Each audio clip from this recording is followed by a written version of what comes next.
The only difference in oligopoly versus the rest of them is the key distinguishing feature, which is few firms have the majority of the market and they dominate the market. This is what oligopoly is all about. Let's say perfect competition, you were in a monopolistic competition, differentiated products, and a lot of small firms, all everyone's fighting over the market share, because monopolistic competition में ये होता है. And then one person comes with a lot of money and he starts purchasing a lot of restaurant chains. And then there is another person who starts buying other restaurant chains and stuff. And turns out that at the end, there are just a few major large companies who have most of the brands under their name and they dominate the majority of the market. Uh, we've seen this happen. We've seen, in fact, oligopoly is one of the market structures that we see in our lifetime the most. Like, for example, automobile industry. You have few dominant firms, and the small ones are too small to even be there. They're just working in their niche, maybe making sports car or some different technology based car or something like that. Otherwise, you have Toyota, Honda, Suzuki, and German cars, these Japanese car in Pakistan mainly. Then you have hoteling industry, few dominant hoteling industries. Then you have petrol gas stations, few dominant ones. You have motor oil, few dominant ones. You have airlines, few dominant firms. You have detergents, few dominant. You have chocolates, few dominant. Cigarettes, few dominant. Cement, few dominant. Steel, few dominant. In fact, pretty much in our lifetime, majority of the firms that we are buying stuff from are the dominant sellers of it. So in oligopoly, the differentiation about the product is that oligopoly can have both similar and differentiated goods. So oligopoly के अंदर it's difficult to differentiate through this category, product differentiation. As far as buyers and sellers go, we say there are many buyers, but as far as the seller goes, we say that there are few dominant suppliers. There are few dominant suppliers in the market. So उस few dominant suppliers के लिए we have different market concentration ratio is what it's called. You have some market concentration ratio.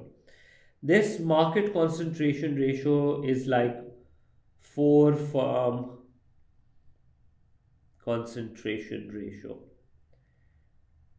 Now, this 4 firm concentration ratio is telling us that 4 firm concentration ratio is 65%. What this means is that the largest 4 firms, okay, it's about the largest 4 firms have 65% market share. That means 4 firms dominate the industry. So this percentage can be any, okay? So there is no restriction on kitne percentage ke upar. If this was like 25, then I would say that largest 4 firms have the market of 25%. That means the rest of the 75% is distributed amongst lots and lots of small firms with 1%, 2%, 4% market share maximum. That's about it. Otherwise, the top 4 has the largest percentage in total, 25%. As far as the barrier goes, now obviously when some firms have dominance, they have high barriers. They do not let other firms to enter the industry so easily. You have to be a big giant to actually come into this market and start competing. Small ones don't have the courage to do so. Next, How will the pricing and the output decision be for these oligopoly firms? Well, the thing for them is, firstly, they have, since they are so large in size, we say that these firms tend to be interdependent on each other. So they have interdependence amongst each other. Why are they depending on each other? Because they are the large ones and they control the market share. So decision by one has a direct impact on the decision for the other. So the others, more than themselves, they're always keeping an eye on the competition because that's what they have to do. Because whatever the competition does is going to reflect on their sales and profitability. So they have to design everything while keeping them in mind. Or they can solve the situation through this. They can go for a collusive oligopoly. A collusive oligopoly is that let's work together, okay? And let's come up with a way to do that. Well, if they are able to come up with a way, they can go for something called a formal collusion. Formal collusion is like an open agreement in which they will be giving each other a quota. Basically, इसके ऊपर जो हम study करेंगे, that's going to be our cartel model. Okay, cartels like creating yourself like a monopoly and dominating and exploiting the market. But if you are not going for an open cartel because it's illegal in majority countries, so then you can go for an unspoken, unwritten agreement, understanding, I would say, a better word would be. And that's called a tacit collusion. It's an informal competition. And for that, we're going to be doing a price leadership model. Both these, A and B, are basically you are trying to collude in a way. You're coming up with an idea, you're trying to fix the market in a way. But if you don't work like that, then you go for a non-collusive oligopoly. That means you go on an offense and you go into a competition with the other major firms. And when you compete, we're going to see something about a kinked demand curve model. This is what we're going to study in that. Okay? So that is something that we will be taking into account in the next class. In a collusive model, we'll do the first one, which is a formal collusion. Basically, you're going to be acting like a cartel. So a cartel is basically the firms getting together and deciding that we're going to dominate the market together. We're going to set the price, okay? And we are going to see what the total market demand is, and then we're going to distribute that market demand amongst each other in the form of quotas. Now that quota can be किसका कितना market share है, किसकी कितनी advertisement expenditure है, किसकी कितनी dominance है. On that basis we're going to decide. Okay, but that's the later part. लेकिन इन cartels के साथ मसला ये है कि there is always a chance of one cartel member cheating. Okay, and why would they go for that particular way of cheating is because they want to make sure that they can make a little more profit. Sometimes cartels might not be understanding, or they might not be benefiting everyone equally. So certain firms might have a chance okay, you know what, if we cheat we might be able to make a little extra, you know, and so there might be a problem that can come about. So what I'm going to do today is we're going to do two diagrams. Okay, I'm going to show you two diagrams here. The first one, which we've already done in the class also. Okay, so this is what's happening. In the first one, is my industry, or basically a cartel. The firms are going to act like a cartel. So basically, the total demand in the market is, let's say, this much. Okay, so इसका एक अपना MR है. Okay, this is how the MR is going to look like, and there is an MC. And on that note, industry ने देख लिया कि कितनी quantity और कितनी प्राइस के ऊपर हम वर्क कर सकते हैं. So let's say if I was to give a numerical values to it, 1000 की क्वांटिटी पूरी इंडस्ट्री की है और प्राइस है 10. Okay, so this is what's happening in the cartel. This is what they've decided, that we're going to sell the product at 10 rupees and total demand is 1000. Now we're going to break this 1000 and we have to divide it to the rest of the firms. So let's suppose एक single firm है और obviously अगर market की demand इतनी ज़्यादा है तो एक सिंगल फर्म की डिमांड तो इतनी ज़्यादा नहीं हो सकती. एक सिंगल फर्म की demand will be relatively lesser, right? So what I'm going to do is I'm just going to take that एक सिंगल फर्म का demand I have picked up and it's lesser than obviously the industry's demand. इस firm का एक अपना MR curve भी है obviously. So somewhere halfway के ऊपर I'm making इस फर्म का MR और इस फर्म का एक अपना मार्जिनल कॉस्ट भी है.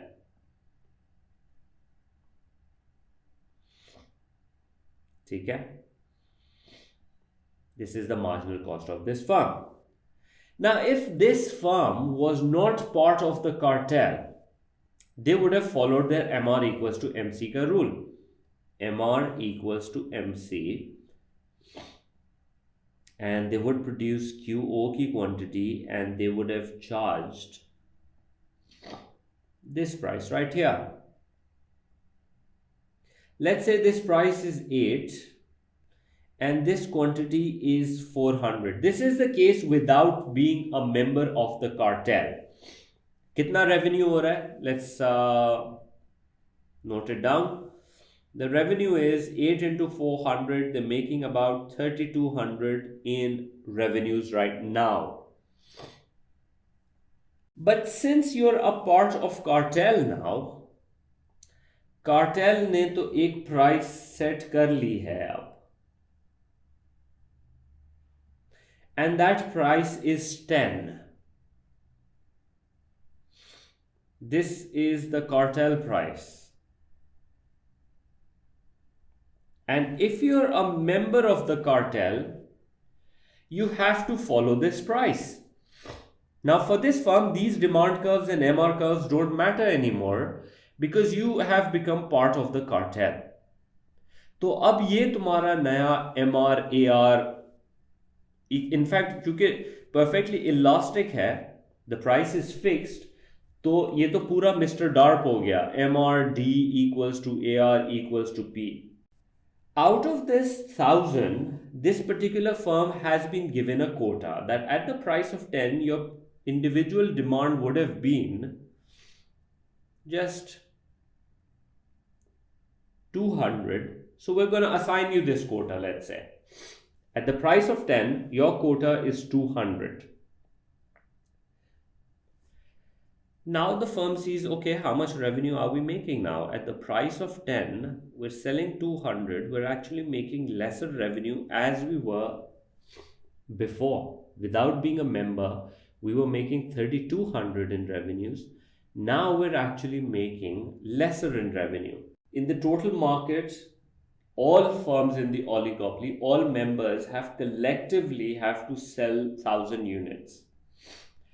You have been assigned 2000 on whatever basis. I'm just saying that ठीक है यहाँ demand curve आ रहा था तो on that basis you've been given, but whatever basis you've been given 200. So now your revenue has gone down. That's a problematic situation because this cartel member, if he looks closely, this is what's happening. At 200, his marginal cost is down here and his MR is up here because अब तो ये वाली price आ गई ना, price fix हो गई है, तो अब ये इसका MR भी बन गया है और ये इसका एवरेज रेवेन्यू भी बन गया है, यही इसकी प्राइस है और यही इसका अब नया डिमांड कर्व हो गया है. So on that thing, he's thinking, I'm getting 10 bucks. My marginal cost is 2. I'm making 8 rupees per unit over here. Can I produce more? If I produce more, my marginal cost is still less and my MR is still high. I can make this as marginal profit also.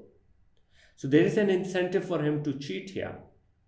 And this incentive to cheat can go on till here, where he can produce about 600 units and he can make like good revenues, almost 6000 का revenue कमा सकता है. But the problem is 1000 तो सारी firms को मिल के बनाना था. अगर एक सिंगल फर्म चीट करके 600 बना लेगी तो what about the other cartel members? They will notice something is going on in the market, and when they experience that, they're going to open an investigation that somebody is doing something fishy in the market and someone is going to get caught, and this firm will eventually get caught for doing this. And then they might be thrown off, or the cartel might get against it, and they might penalize or even kick this firm out of the cartel and then collectively compete against this firm and give it a tough time.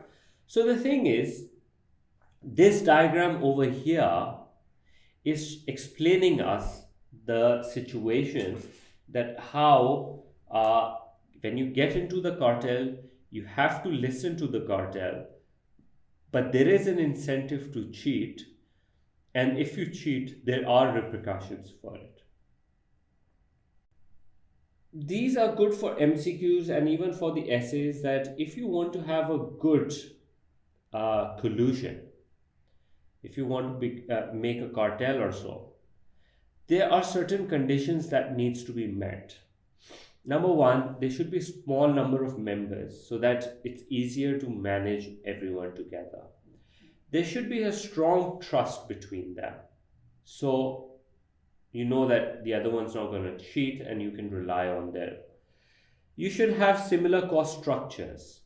Okay, the reason for this is that so that nobody complains that we're getting lesser profits, our costs are higher, so we're getting lesser advantage, just to avoid future problems.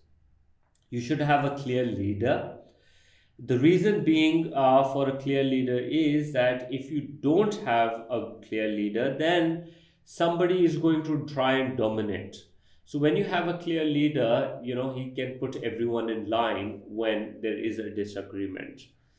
उसके अलावा the agreement should be there should be a possibility to police or supervise the agreement so that we can see that nobody is cheating. Like we just saw, there is always an incentive to cheat. Along with that, there is no danger for new entrants. You have, as a cartel, you have certain strategic things in place which can stop the new entrants from coming into the industry. At the same time, the markets should be stable. Why? Because instability changes profitabilities, and that leads to basically firms asking for renegotiation or some sort of changes in the quotas and stuff like that, and that would just completely hurt the cartel. Like we have COVID right now, जो cartels होंगे, the COVID must have had an impact on them, and so disagreements come in, and then their incentives to cheat come in. And lastly, you don't want the government to intervene. Majority countries have rules against cartelling. Okay, it's illegal. If countries collude, that is a possibility, but firms in a particular economy, because the government is there to stop them. So there can be problems over there. So this is our idea for a collusive cartelling. And so you need to know how the diagrams work. Now, what we're going next into is a price leadership model. In this one, you don't have a written agreement. Okay, over here you have an understanding. And understanding, like the name suggests, you have a price leadership, and this is the model that we're going to go over. So obviously you have to have a leader in this one who dominates the market, and something's going to happen. I'm going to do a couple of diagrams. In fact, I'm going to do one diagram which I have done with you guys, and then I'm going to do another one. Okay, let me just put this on the side. Okay, so we're going to have a discussion on that one in just a bit.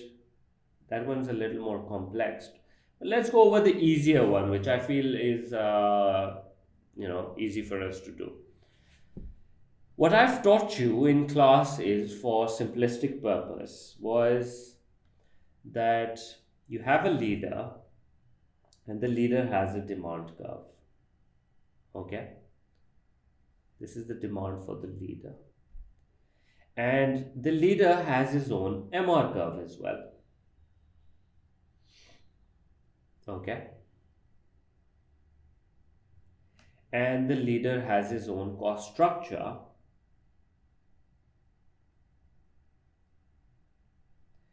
And so on that note, we have seen that the leader is saying he's going to produce this much quantity and he's going to charge this much price. So far, leader has made his own decision in this particular example. But we know that leader's demand is not the market's demand. The market's demand is far greater than the leader's demand. Something like, let's say, like this. This is the demand for the market. Leader is just a percentage of it. So, since the market demand is much more greater, what the other firms do is, in the price leadership model, is they take the same price as what the leader has set the price as. Maybe if this is like the Pepsi and Coke and other beverage industries situation, you have Pepsi has decided its own demand, its own MR, its own cost structure. They've decided we're going to produce this many and we're going to charge this 50 rupees. The followers like Coke and other beverage industries thinks that let's take the same price as what the Pepsi has decided, 50 rupees, and let the leader supply the relative quantity that they want to supply. But they can notice that at this price, the market ka total demand is a lot more. Okay? At this price, this is what the leader is supplying, but market ka demand is price ke upar is far greater, and there is this open market for competition amongst the other followers. So I'll mark it as this is the quantity the followers are going to deal with, QF. This is what they are going to compete amongst themselves for. So this QF, the other firms, ये जो QF की quantity है, the other firms are going to fight over it. They're going to compete over it, and their competition is not going to be the price competition, because remember, the price has been fixed by the leader. If you change the price, then you are going to make the leader interfere in the market. You don't want the leader to interfere in the market. So you're just going to let the other competitive, like you can have marketing, you can have certain promotions, to compete over the rest of the market, but not price based. All right. So in my first diagram for price leadership, showing the division of the market, total market division between the leader and the follower. How will that work? So first, I am making a demand for the market.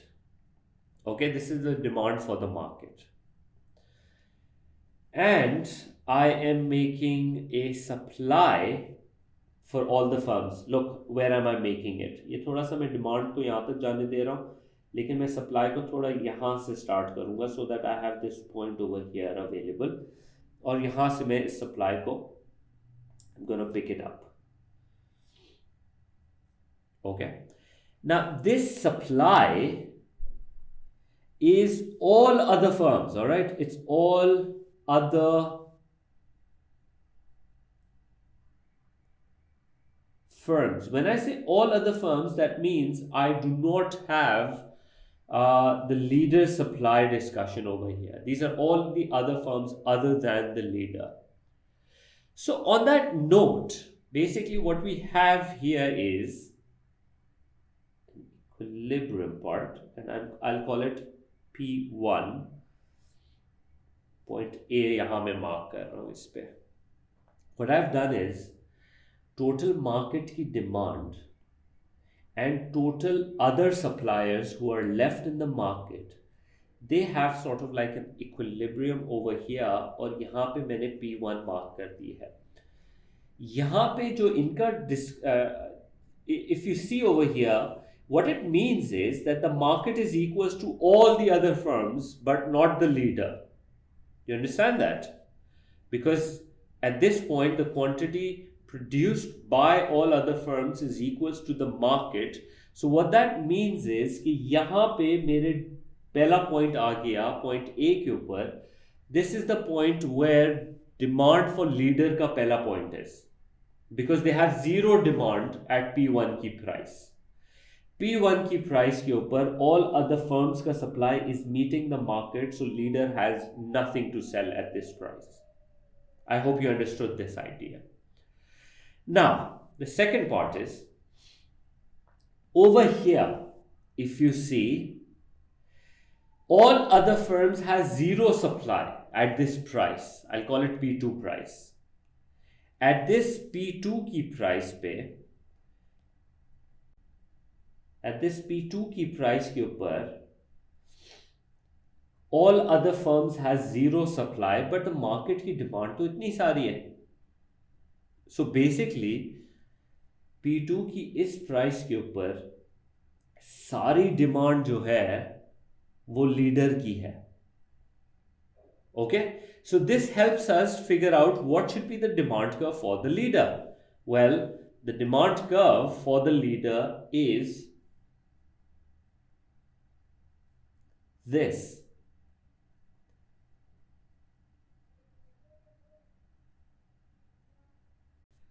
So the leader's demand is between the range of P1. Any price above P1, the leader is not there in the market. He is not going to be able to compete or do anything, because the followers are going to dominate the market then, with plenty of supply and hardly much of the demand. At price below P2 is just not possible, because इससे नीचे we're just assuming कि यहाँ पे we have the leaders का final lower point. Now what I'm going to do is, I'm going to take this demand curve which we've just made, and I'm going to bring it over here. Okay, and we're going to make some more stuff happen inside in this particular demand curve. We're going to distribute किस तरह से. In my second one, I am basically working with so in this second diagram, we're going to actually mark who's going to make how much. So what I need right now is, I have the leader's demand curve. I need the leader's MR curve. So let me make that. MR curve for the leader is going to be halfway. So it's going to come like this. This is the leader's MR curve. I'll mark it as MRL. What I need is the marginal cost for the leader now. Okay. I'm going to make it specifically at one point, so just see where I'm making it. I'm going to make it go like this, intersect right here at this point, and I'm just going to let it go up. Okay. The reason why I'm going to intersect it over here is just for the purpose that somewhere over here it might have a connecting point. Uh, so let me make the MC curve. I'll change the color. This is how it goes, intersects at this point, and it goes on its way up. Now obviously the marginal cost of the leader यहाँ पे जो है ये इस तरह से चल रहा है, टोटल फर्म की सप्लाई कुछ इस तरह से चल रही है. So anyhow, based on our idea, let's zoom in and look over here what's happening. Demand for the leader, MR for the leader, MC for the leader. Based on that, we have a point where the leader has an MR equals to MC की condition, and the leader के demand curve के ऊपर we have the price that the leader wants to sell the product at. It's in between P1 and P2. But it's similar to what we've already done on the right side.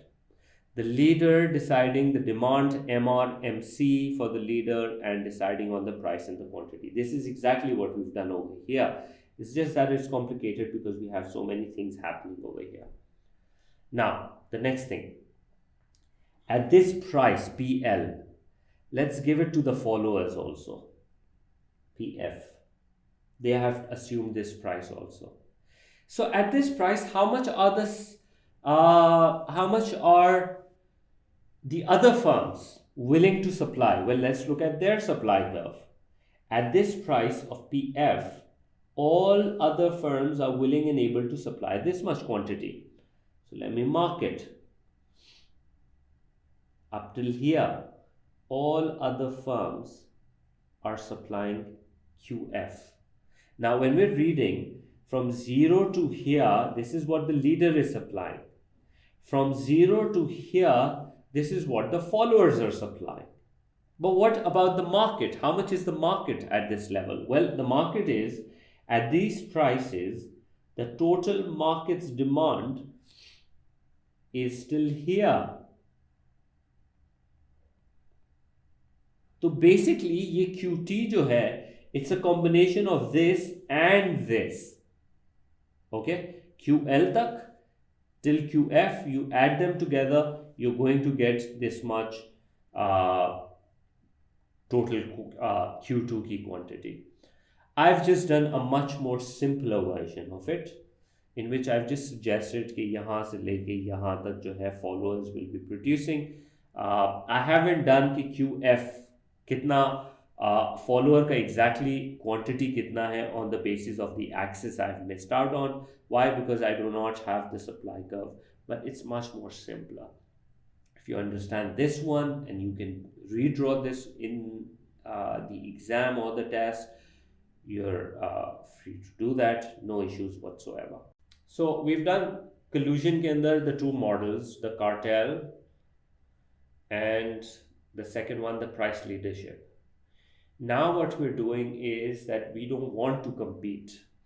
We're not going to collude, we're going to compete straight up. Now when we're competing, we come up with the kinked demand curve developed by Paul Sweezy in 1930s, and he had some interesting thoughts about the discussion, and we're going to come to those thoughts in just a bit. So probably what he was going through was that he saw what was happening around them, that few dominant firms were there selling some product, okay, and they were not colluding with each other, rather they were competing with each other. And while they were competing, what they saw was that there was this idea of price inflexibility. They saw that price was sort of stubborn when the firms were competing. जिसको हम बोलते हैं price rigidness. And so that is what was observed. Now, as far as the price rigidness concept goes, it is something like this. They saw that the demand curve is like this for a particular phase, and then it kinks, it breaks, and it goes in this way. Okay? And as a result, what happens is a specific quantity and a market prevailing price is set for the firm. ये king demand curve कैसे आया? Well, basically, if I was to extend, this line would basically extend like this, and this line would extend like that. And what we see is an inelastic and an elastic demand curve sort of intersects, and this is how they basically work. We're just taking a particular portions of them. That at higher price levels, we're taking the elastic wala side, at lower price levels, we're taking the inelastic. And that brings us to a break in the demand curve, which we call the kinked demand curve. Now this kink basically explains us that ये एक price है market में जो set हुई हुई है, ये एक प्रिवेलिंग है. जैसे कोक पेप्सी के अंदर 50 रुपए की प्राइस एक प्रिवेलिंग प्राइस है. कैसे सेट हुआ we don't know. In fact, this is the limitation of this theory also, that it does not talk about कि ये वाली जो प्राइस है ये कैसे सेट हुई. We have no idea about that. चलो ठीक है. But what does this price tell us? This price explains us, this kink explains us that price has a rigidity or inflexibility. That's what this word means, inflexible. What is this inflexibility? What it means is that if there is a firm and the firm says मैं ज़्यादा price charge करना चाहता हूँ, so what they see is the moment they charge a higher price, they see that their demand falls a lot. There is a big proportionate fall in the quantity demanded. And what this tells them is that if they raise the price, they're going to end up losing revenue. How do I know they're going to end up losing revenue? Because the price increase is much more smaller, so the gain is way smaller than the loss they'll have to face. So raising the price is not a good idea, because competition will not raise their price and they're going to steal away your market. Okay, so I can't raise my price. How about I lower my price?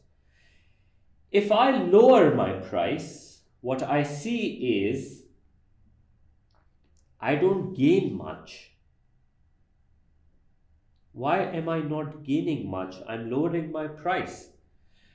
So what I observe is by lowering the price, my competition sees that, oh, this firm is lowering its price, and since we're all interdependent, everyone reduces their price.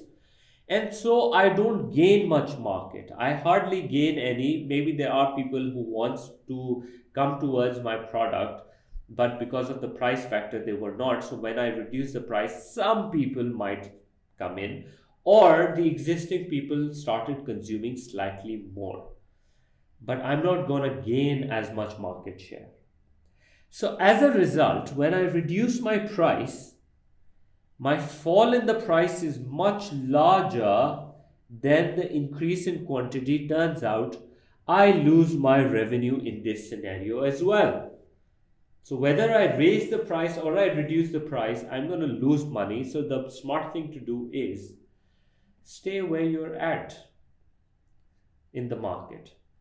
And this is what this kinked demand curve represents. That there is a prevailing price which is going to be persistent in the market, and the prices are not going to change as a result of that. Okay, great. But what we need to bring about is Now that we have this scenario and we have the king demand curve की situation, so let's say our king demand curve was, it went down for like this and then it went down like that, and we have the prevailing market price over here. Okay, this is the quantity that the firm is going to produce and this is the price they're going to charge because of the kinkiness of the curve. Now I'm going to introduce the MR curves for it. Now as you already know that if this is how my elastic demand curve was like, तो मेरा इसका जो MR curve होगा, this is how the MR curve is going to go. Exactly halfway के ऊपर मुझे लेके जाना है ना, तो MR curve is going to come like this. ठीक है? If this is the elastic demand part, इसका MR is going to be laid back also. मैंने half में पिक किया है, मैंने देखा यहाँ पे कि 4 के ऊपर क्रॉसिंग आ रही है तो 2 के ऊपर इसकी बनती है, and this is how the MR, and it's going to stop over here for now. Okay, you can take it forward, but this is where the main thing is happening because quantity is not changing, so I'll stop it over here. Whereas ये जो ऊपर वाला curve है मेरा, this is how this curve is going elastic का, तो इसका जब मैं MR curve बनाऊंगा, it's gonna come up like this, halfway के ऊपर I want to take it, so it's gonna be something like this. How am I marking? मैंने ये देखा कि this curve of mine, ठीक है, यहाँ के ऊपर बेसिकली यहाँ से स्टार्ट हुआ, यहाँ पे इसका हाफ के ऊपर इतना जो जा रहा है इसके हाफ के ऊपर, यहाँ से 2 ब्लॉक्स हैं तो इसके हाफ के ऊपर, this is where I am bringing the intersection and I bring it over here. What my relevant portion is QO के बाद वाला. Okay, that's my relevant portion. So what I'll do is I'll remove my previous line, I'll remove that one and I'll keep the later portion of it. So basically the MR curve is like this, it goes like that, then I have an area of discontinuity, so it's going to come down like this and then it's going to follow through like this. This is my MR curve derived from the elasticity of the demand curve. So this point A, the starting of the discontinued, and B, इन दोनों के बीच के अंदर से, as long as my marginal cost curves are crossing through here for a single firm, as long as my marginal cost curves are passing through here, my MR equals to MC की conditions are being met. How? The red line is the MR and the green and the blue line is the MC. At these points everywhere MR equals to MC is intersecting and my quantity and my price is unchanging. Again, price rigidity is playing a role. The problem would come if my MC would be like over here or over here. Now my MR equals to MC is changing.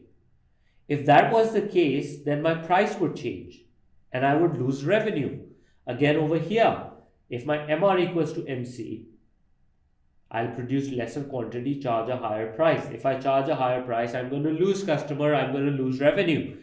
So if my MCs are these orange ones, there is a problem for me. But as long as my MC curves are passing through the A or B के region में से, I'm in the safe zone and I can continue with the QO and the BO की price range के अंदर. That's what our King's demand curve is about. So